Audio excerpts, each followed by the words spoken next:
mas que tinham medo de liberar suas funções, né, de automatizar parte dos seus processos, porque não, se eu não estiver sobrecarregado, como é que eu vou mostrar para a empresa que eu estou rendendo, que eu estou performando? Então, ainda existe muito isso.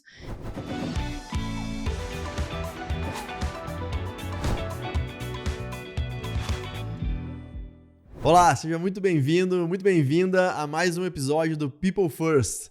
Esse podcast aqui da Startse Corporate, que a gente fala sobre inovação, pessoas, transformação e tudo que envolve esses temas.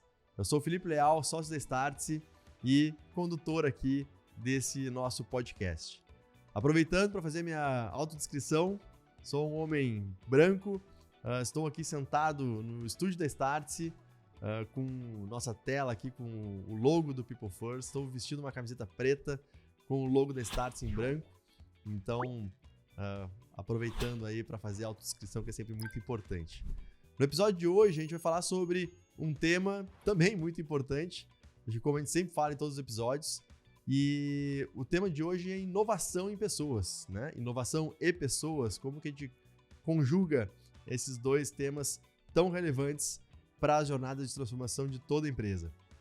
Para falar sobre isso hoje, tem uma convidada super especial, que é a Vanessa Tognoli, certo?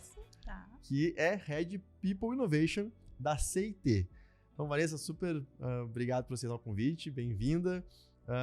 Começa te apresentando, fala um pouco da CIT, acho que não sei se todo mundo conhece, mas uma super empresa, uma brasileira, mas espalhada pelo mundo inteiro. Então conta pra gente um pouquinho da empresa, do teu papel lá dentro, já são quase 16 anos lá, então. E aí depois a gente entra, né, juntando aqui também o papel que você tem lá dentro e com todo o nosso tema de hoje. Então, bem-vinda. Beleza. Olá, pessoal. Eu sou a Vanessa Tognoli, sou Head de People Innovation na CIT. Fazendo minha autodescrição, eu sou uma mulher branca, de cabelos longos, na altura da cintura. Uso óculos, estou vestindo uma blusa rosa e estou aqui no estúdio da Startse junto com o Leal, né? Para quem não conhece, a CIT é uma multinacional brasileira. A gente trabalha muito próximo de grandes empresas, trabalhando muito com a parte digital, especialmente Lean Digital, e mais recentemente trabalhando com eficiência nessas questões todas digitais para os nossos clientes, porque veio muito essa onda do digital, mas e aí? Será que a gente está ficando mais inchado ou será que a gente está ficando mais enxuto? Então, a gente está trabalhando bastante nessa linha de oferta por agora. Legal. E o teu papel lá dentro? Conta um pouquinho da tua trajetória. Bom, para chegar até aqui, né? Eu tô em RH já, são 12 anos já no RH, mas eu sou computeira de formação, eu sou cientista da computação, que me perdoem os cientistas, né? Porque não é para tanto. Eu me formei em 2004, entrei na CIT em 2007 como analista de suporte e fui traçando minha trajetória, sempre muito conectado com pessoas mesmo. Eu sempre curti muito estar com as pessoas, aprender delas, ensiná-las. Então, para mim, isso sempre deu muita liga e a CIT sempre foi um ambiente muito propício para isso. E em 2011, eu decidi que eu queria migrar minha carreira para o RH.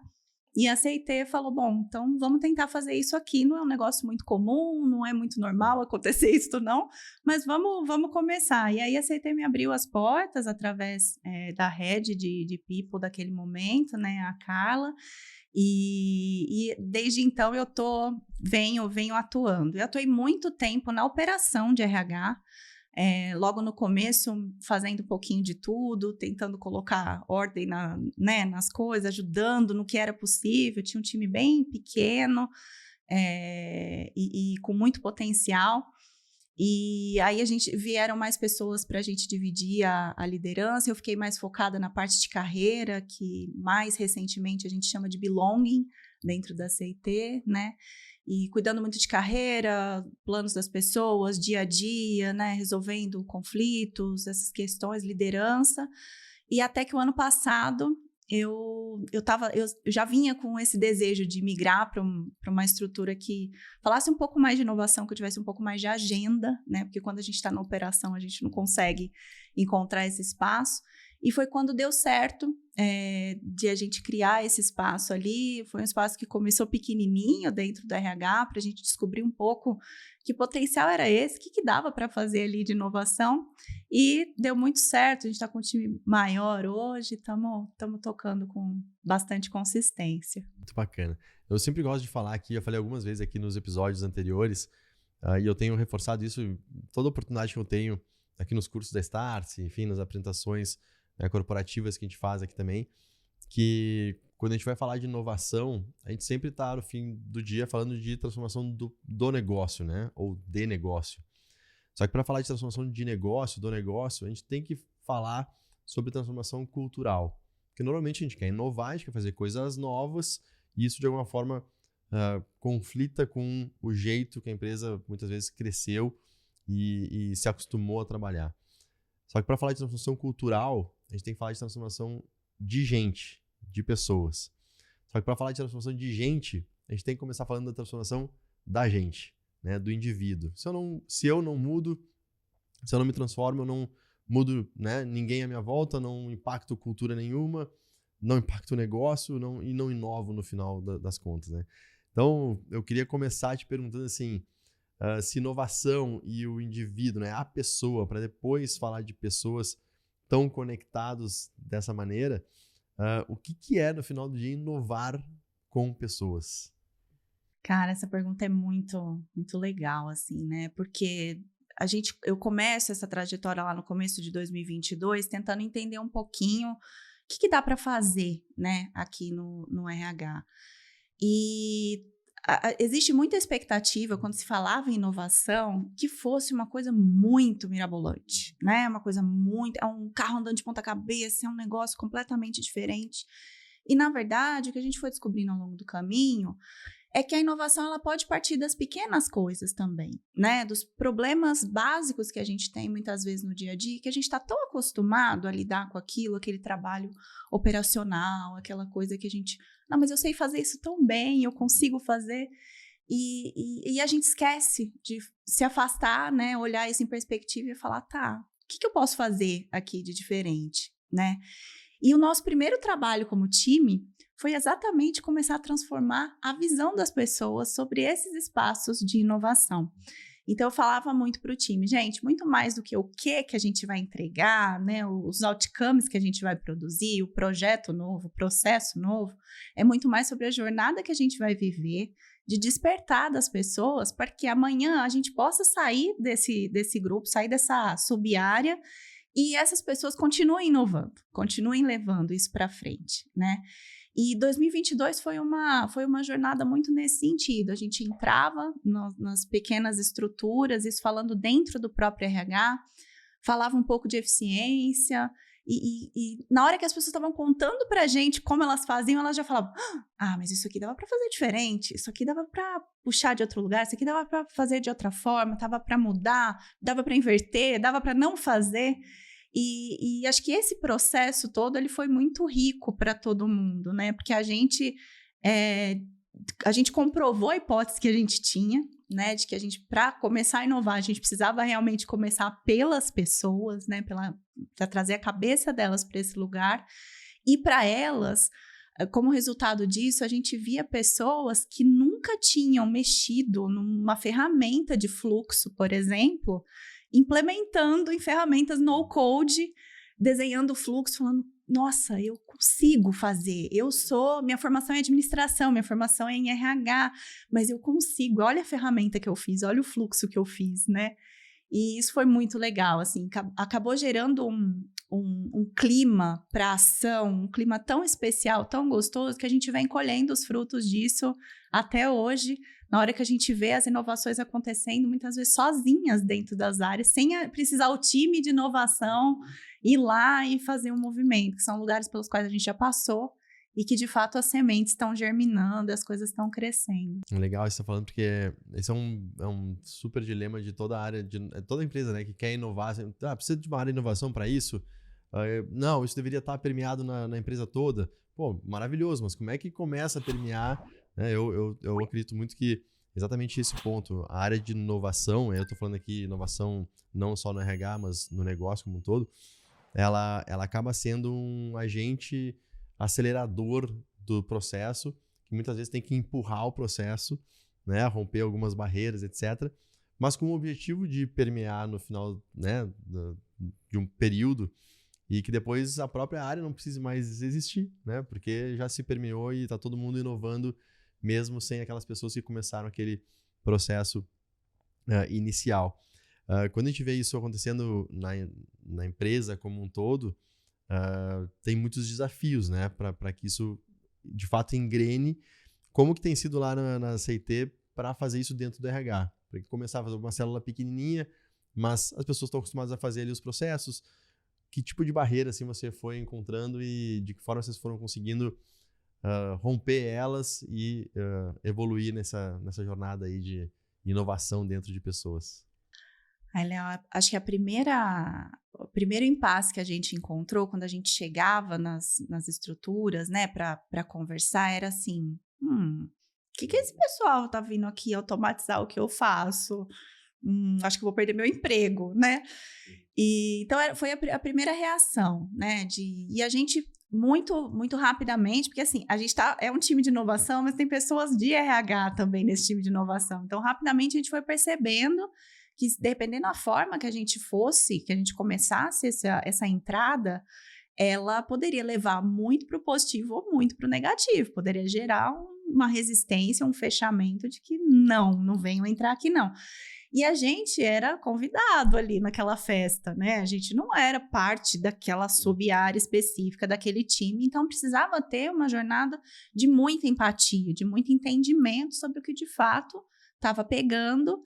E muitas vezes a gente encontrava pessoas muito sobrecarregadas, mas que tinham medo de liberar suas funções, né, de automatizar parte dos seus processos, porque não, se eu não estiver sobrecarregado, como é que eu vou mostrar para a empresa que eu estou rendendo, que eu estou performando?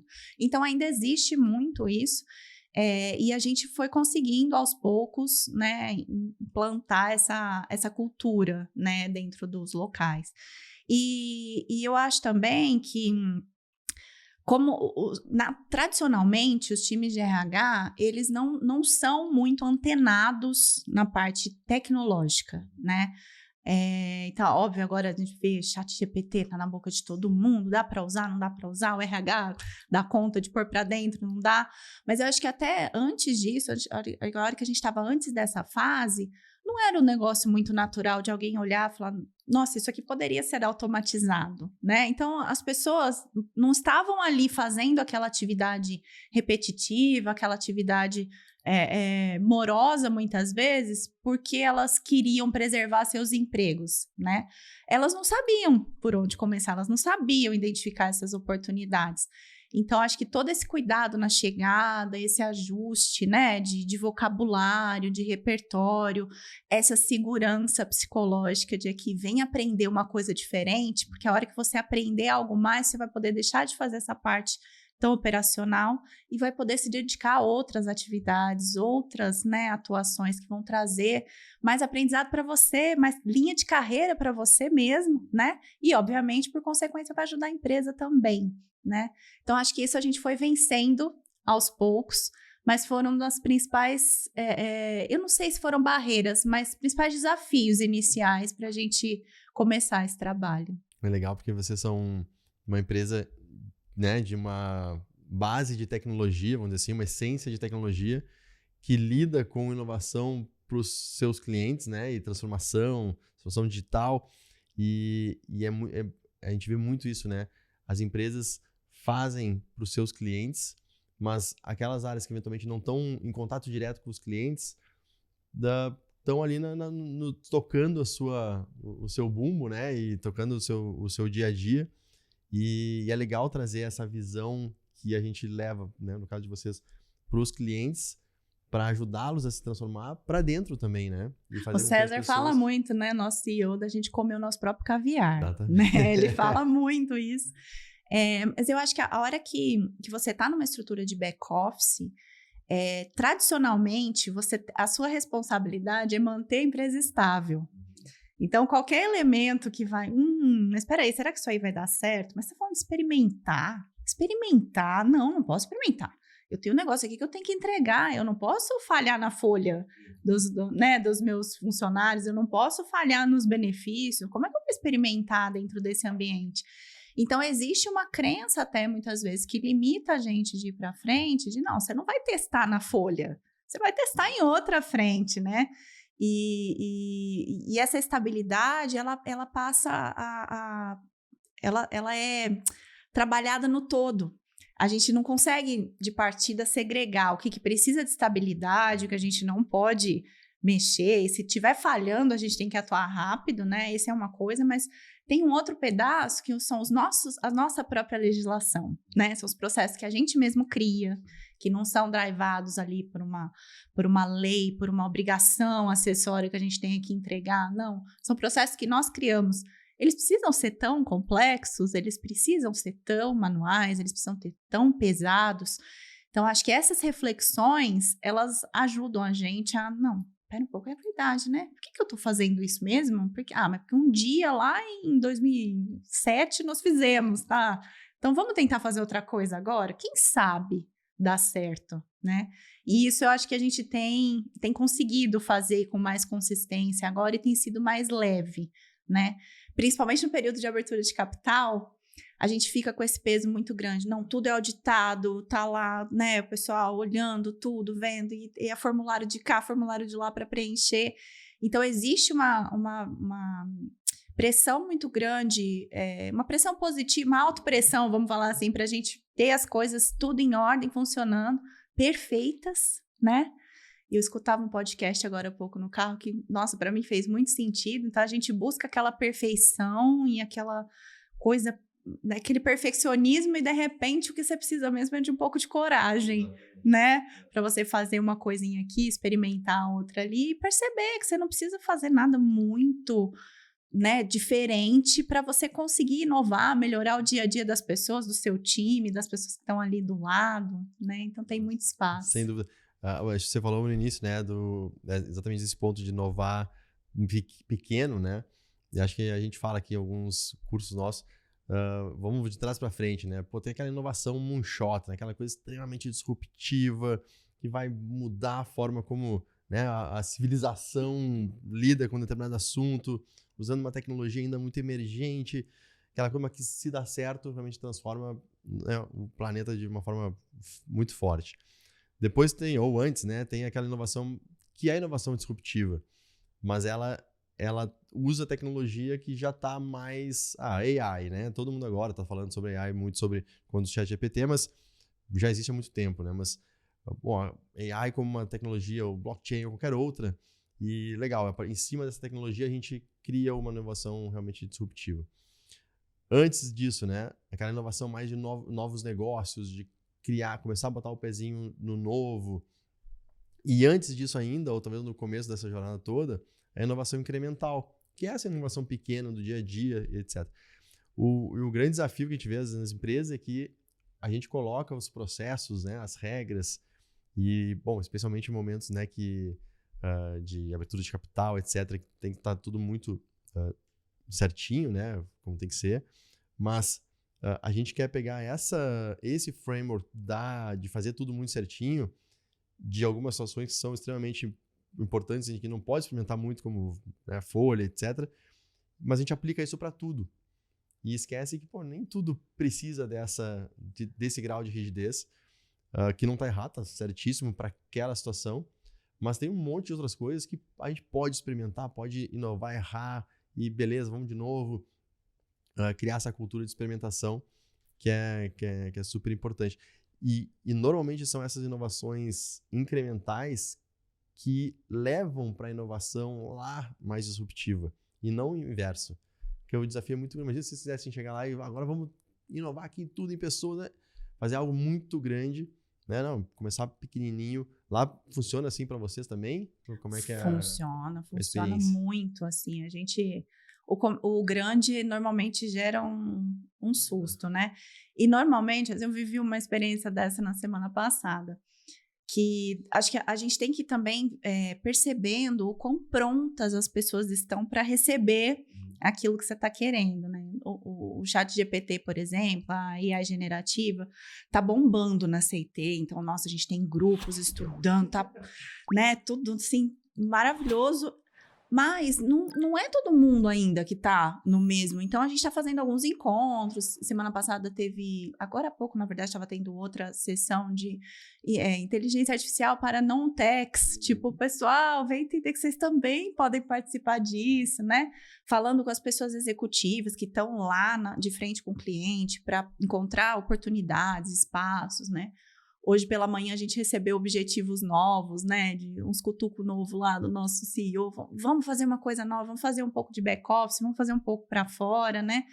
Então, acho que a gente vai numa jornada que uns estão mais avançados nela e outros talvez não estejam tão preparados assim lá na nossa curva, né, de adopters lá, ela é muito verdadeira na prática.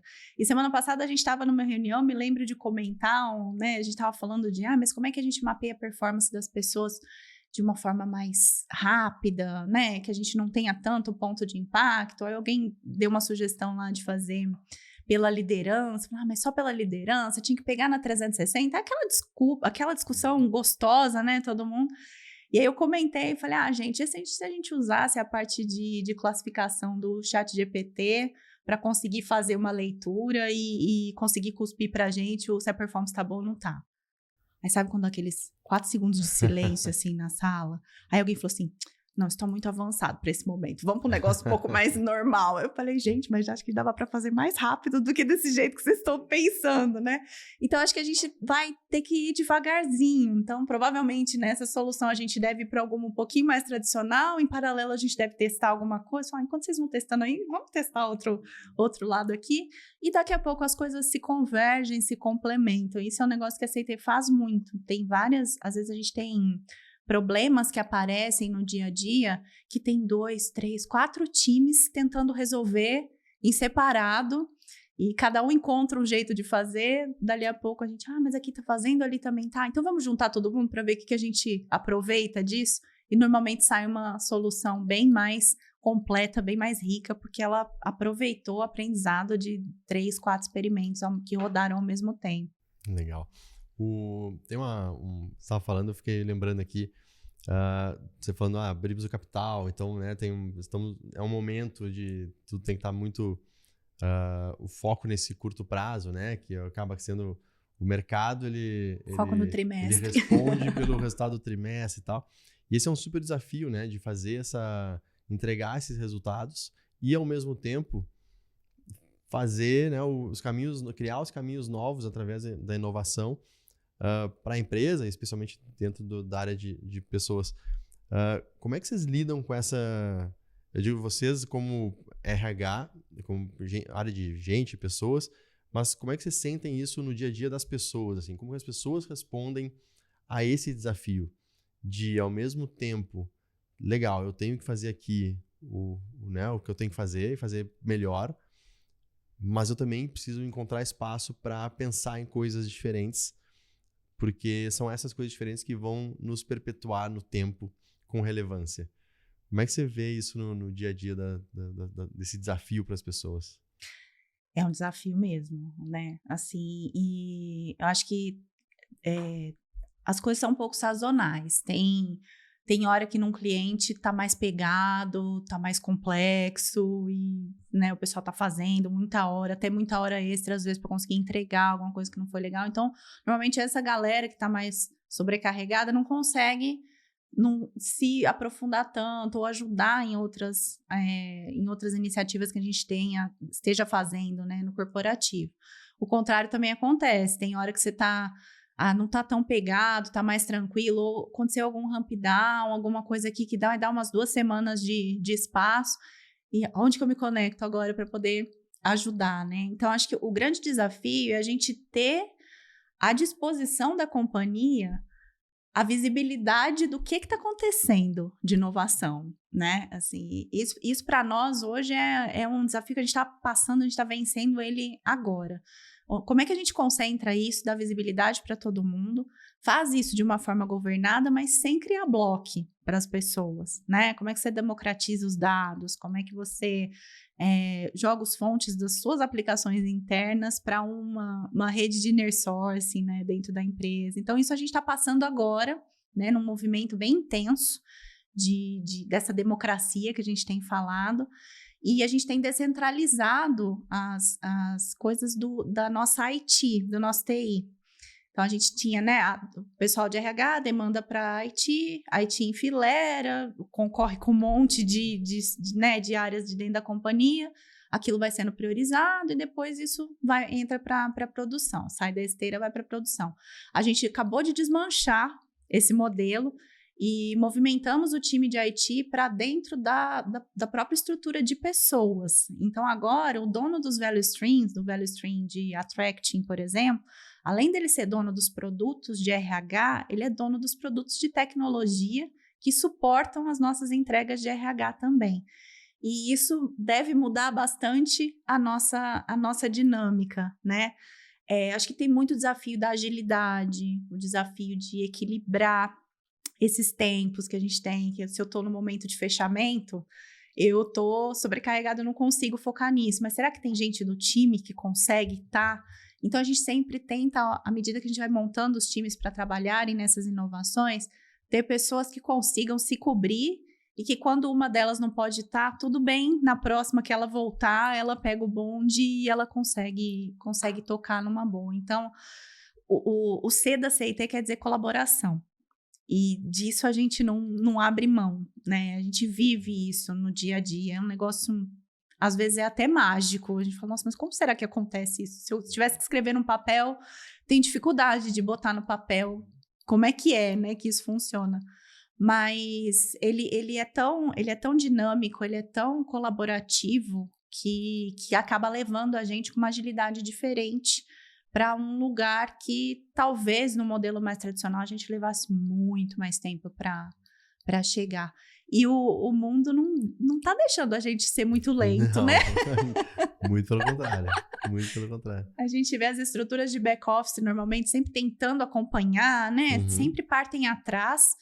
E hoje, eu como RH, na estrutura de inovação, eu me sinto muito dentro dessas mudanças. Eu me sinto contribuindo, inclusive, com essas mudanças de negócio que vão, no caso nosso da CIT, a gente vende serviço, a gente vende pessoas, né? Então, essas pessoas têm que estar bem, têm que estar produzindo, o time de gestão tem que estar conseguindo ver como essas pessoas estão, tendo tempo para interagir no individual, né? Para a gente conseguir ter a personalização dessa liderança, dessa gestão. Então, como é que a gente gera este espaço? Como é que a gente dá ferramenta para esse time trabalhar para que eles escalem a operação? Não dá para a gente crescer o time de people na mesma velocidade que cresce a operação. Então, como é que essa escala funciona? Essa escala funciona com ferramenta, né? Com ferramenta que produzem processos e processos que produzem os comportamentos que a gente busca nas pessoas, né? Que a gente quer construir, a cultura que a gente quer solidificar. E com isso na mão, a gente acredita muito que a gente vem ao longo do tempo parando de pé.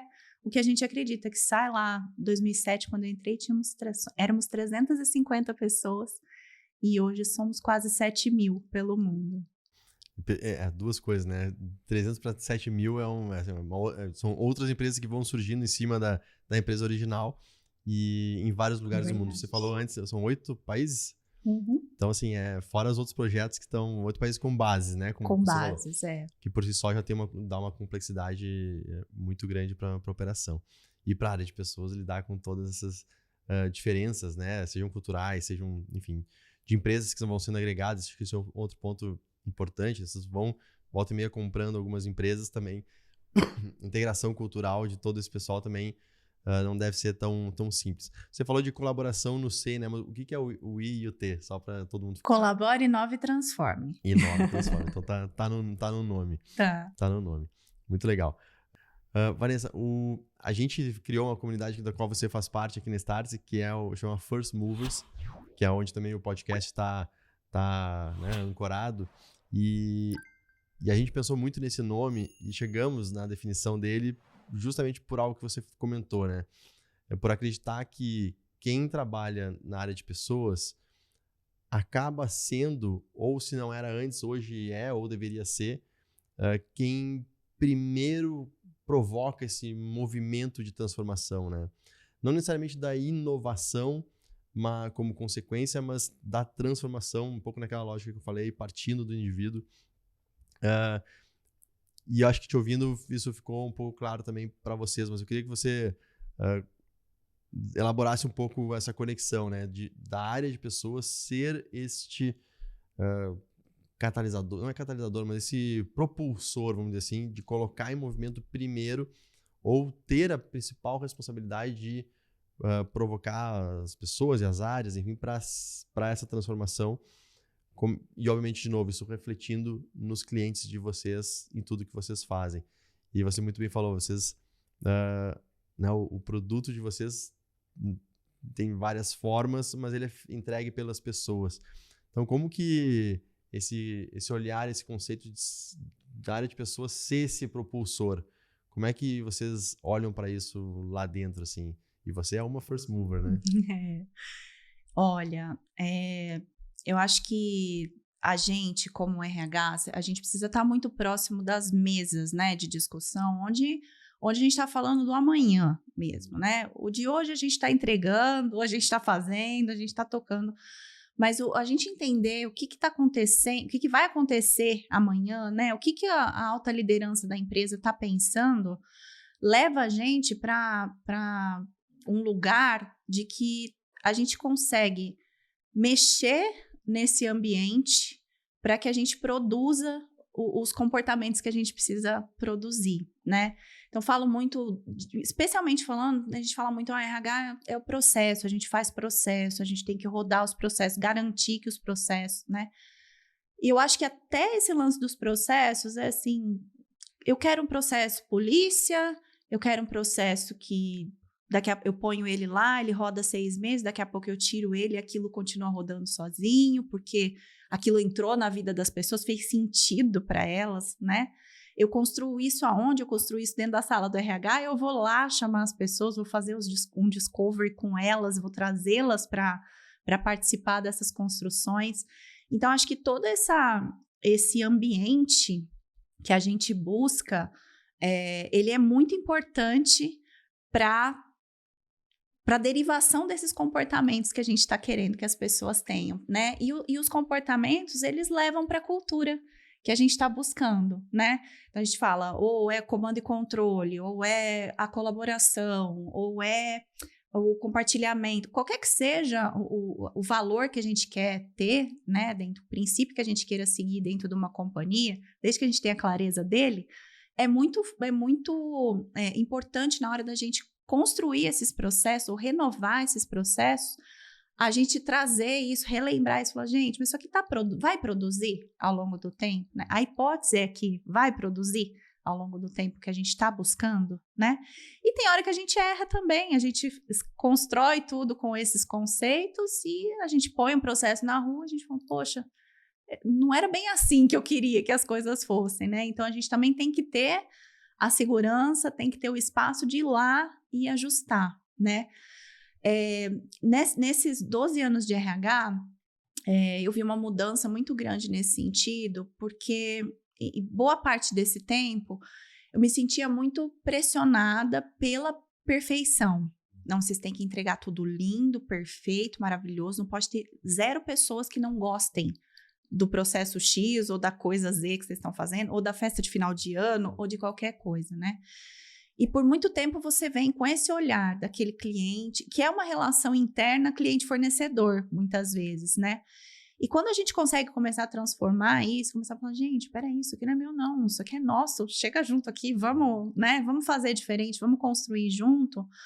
A gente, além de empoderar as pessoas que se tornam muito mais patrocinadoras, né, daquele processo novo que a gente está construindo, ou daquela iniciativa diferente que a gente está fazendo, mas mais do que isso, a gente adiciona muita diversidade de pensamento, né, para essas construções.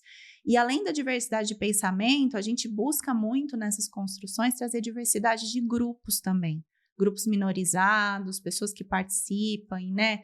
Que possam exprimir sua forma de ver e de ver o mundo, de ver aquela iniciativa, o que aquilo significa para ela, né? Então, acho que essa parte toda, né, de que demanda a gente tá muito mais próximo, tá muito mais para fora da sala do que para dentro da nossa sala, eu acho que é essencial para a gente conseguir ter essa velocidade desse movimento e para a gente conseguir, de fato, dar segurança para as pessoas, de falar, pode pular nesse barco que o RH não vai prejudicar a sua avaliação, não, porque deu problema, porque você experimentou aqui e não deu certo, né? Processo que gera contracultura é processo que você tem que jogar fora, né? Assim, por mais lindo que ele possa parecer, ele já não tá, é uma blusa que não serve mais, que você tem que abrir mão dela. Então, ela te trouxe até aqui, mas com certeza não vai te levar mais para frente, não vai produzir aquelas pessoas naquela vibe que você está buscando. Então, é muito importante analisar se o que você está fazendo está, de fato, alinhado com a cultura. E, provavelmente, você vai passar por ciclos, porque você tem que priorizar, não dá para fazer tudo de uma vez, mas você vai ter ciclos que você começa, vai ajustando os processos, a hora que você está quase acabando, começa outro ciclo. Porque as coisas vão mudando e esses ciclos estão cada vez mais curtos, né? Por isso que a gente fala muito de simplicidade, né? Muita automação, porque a gente tem que estar com a nossa banda mental livre para a gente ajudar exatamente as pessoas a chegarem lá, né? Ficar menos conferindo, dando check nas coisas e muito mais próximo, de fato, das pessoas, acompanhando esse dia a dia. E isso que gera as experiências mais personalizadas e que, de fato, dá essa sensação nas pessoas de que, nossa, essa empresa realmente está cuidando da gente, está interessada na minha vida, nos problemas particulares que muitas vezes eu tenho e que está conseguindo me suportar no meu dia a dia. Legal, você tocou em 2 pontos que eu acho que são muito bacanas assim, e desafiadores. A gente falou sobre isso em algum episódio aqui anterior também, tocou nesses pontos, que é o seguinte, você falou de perfeição, né? Muito preocupado em ser perfeito. E aí você estava falando, eu fiquei pensando alto aqui, pensando comigo aqui, estou externando. Talvez perfeição nem combine mais com essa própria questão da diversidade, né? Como que eu vou ser perfeito?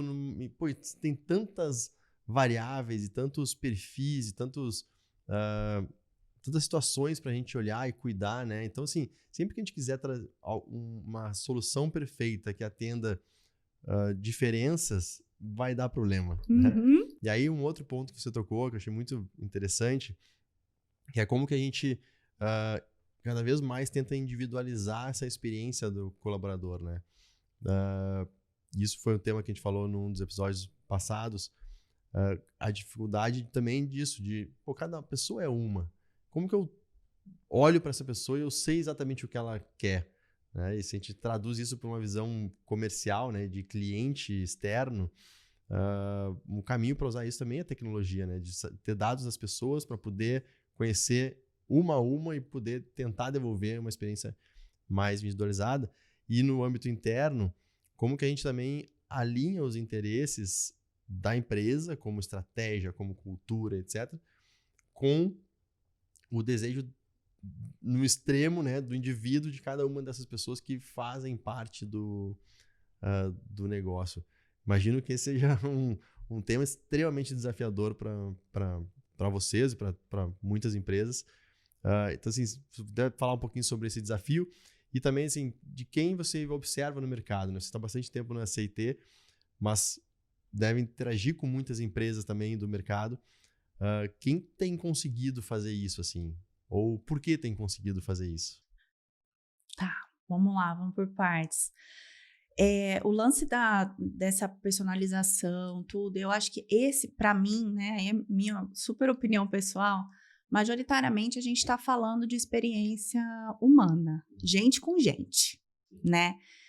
Eu consigo te conhecer melhor se a gente sentar e for bater um papo, se a gente tiver momentos que você vai poder me contar um pouco do que te chateou em algum momento, que eu vou poder fazer uma leitura, do que você ficou feliz, ficou orgulhoso, eu vou poder fazer outra leitura, e isso vai se somando, e essa é uma coisa que não tem muita substituição para ela, né?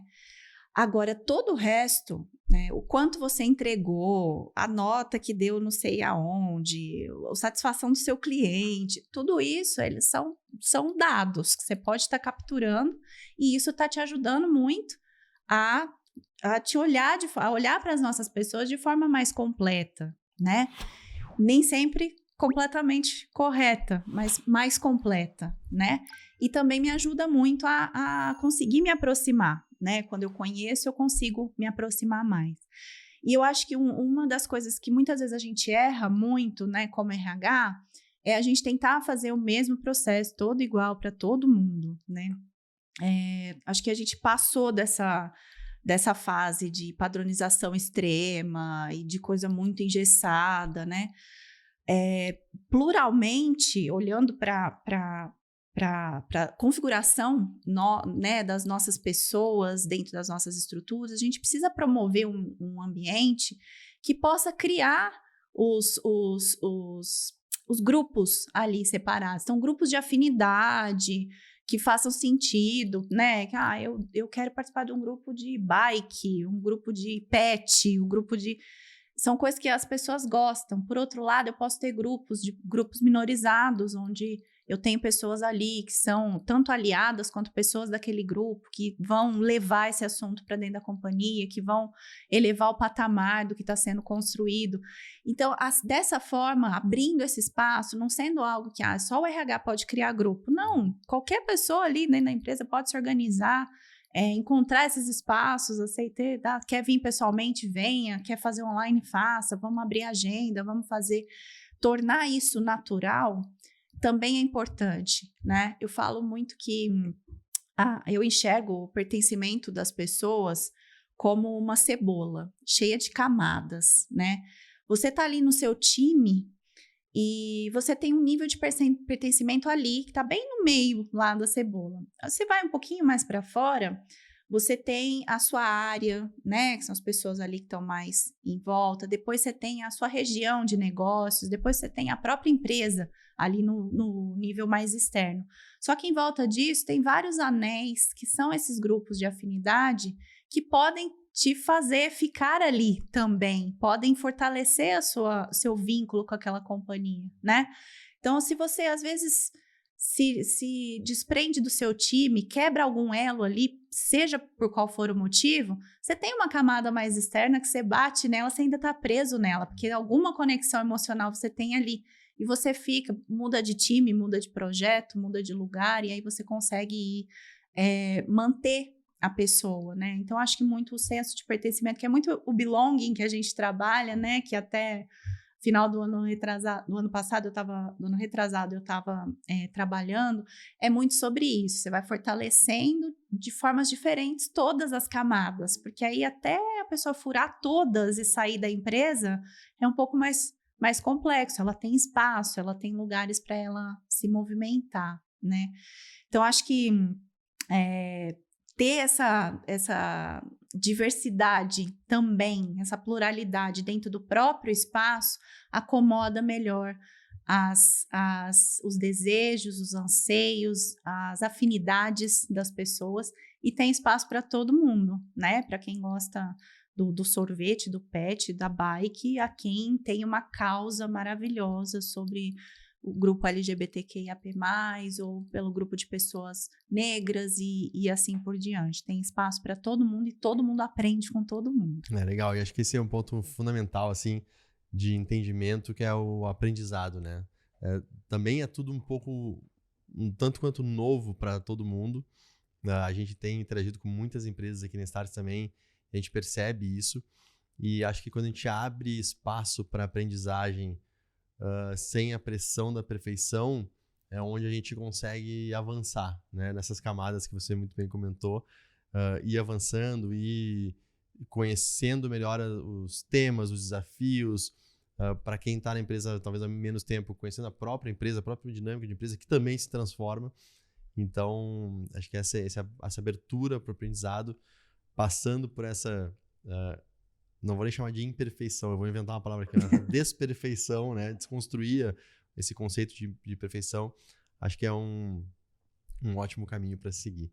Vanessa, para a gente começar a encerrar aqui, eu sempre gosto de perguntar para os nossos convidados aqui, assim, dessa transformação que você fez, né, de ser uma pessoa mais de tecnologia para a área de pessoas, muita coisa deve ter te influenciado, assim, a seguir por esse caminho, inspirações, enfim, e eventualmente quem está nos assistindo que também está nesse momento, o que você pode compartilhar, assim, de dica, inspiração, de qualquer formato, né, conteúdo ou o que seja, para quem está passando por esse momento ou quem quer fazer uma movimentação como essa, como você falou, não é óbvia, né? Eu acho que hoje a gente fala muito de tecnologia, de, né, como que interage com pessoas, apesar do antagonismo muitas vezes que se dê, cada vez mais os temas estão se permeando.